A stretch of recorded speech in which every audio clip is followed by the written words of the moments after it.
Como santista, como é que você olha aquela conquista de 2002 maravilhosa? Robinho, aquele Robinho pedalando, que é uma imagem icônica da beleza do futebol brasileiro.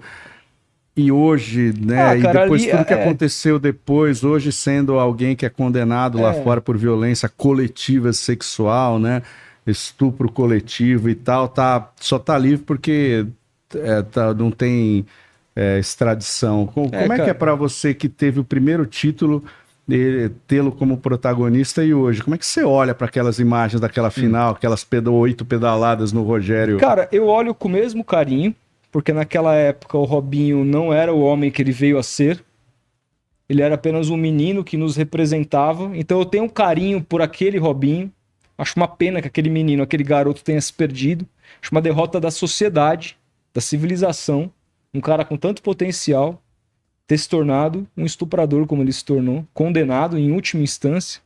Mas isso não abala em nada a minha lembrança afetiva pelo dia 15 de dezembro de 2002, o dia mais feliz de toda a minha vida, até hoje. O dia que eu vi meu pai chorando de felicidade e a gente se abraçou pela primeira vez e falou: somos campeões. Isso assim, ninguém nunca vai apagar, isso é. Ninguém nunca vai apagar. Agora, esse sentimento é o mesmo sentimento de você descobrir que um familiar seu cometeu um crime abjeto como esse.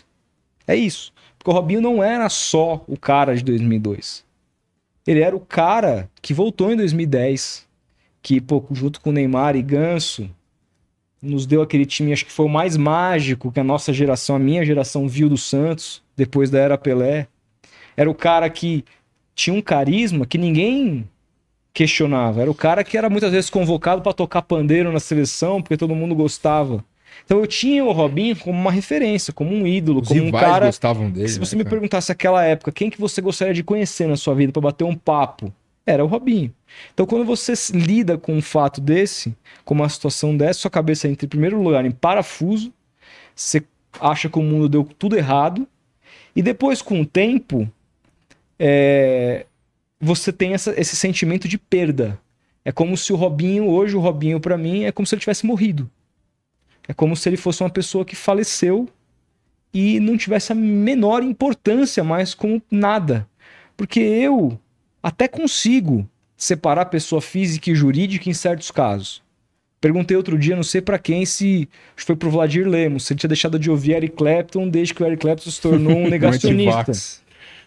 Eu não deixei, porque eu consigo separar. Mas uma coisa é você ser negacionista, que eu acho, porra, abominável, mas, pô, você não estuprou ninguém, cara. Você não matou ninguém, igual o goleiro Bruno, concretou a mina lá, entendeu? Então, assim, nesse caso, pra mim, o Robinho é uma pessoa, um cara que morreu, assim, infelizmente.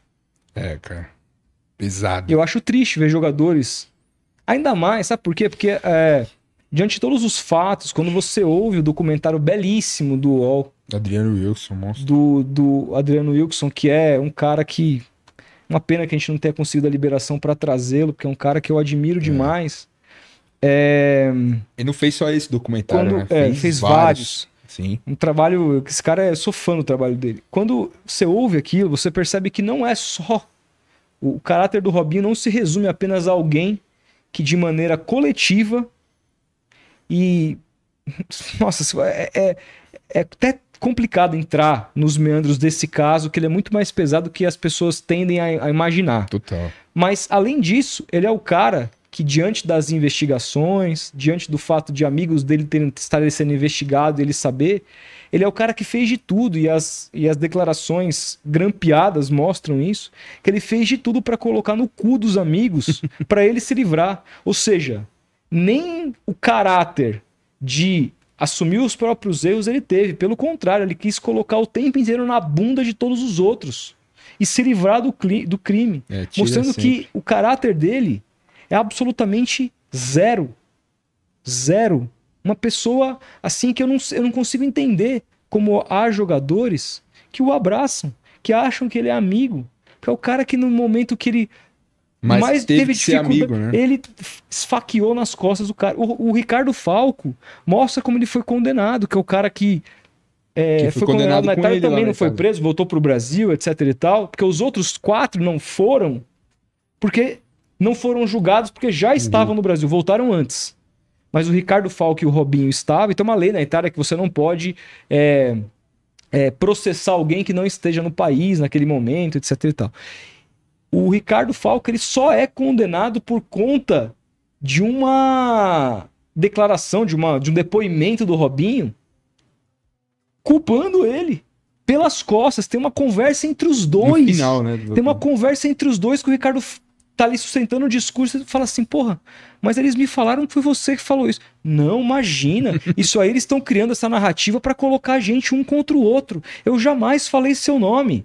Este é o Robinho, um cara que não vale absolutamente nada. E está solto, vivendo uma vida maravilhosa de rei em Santos.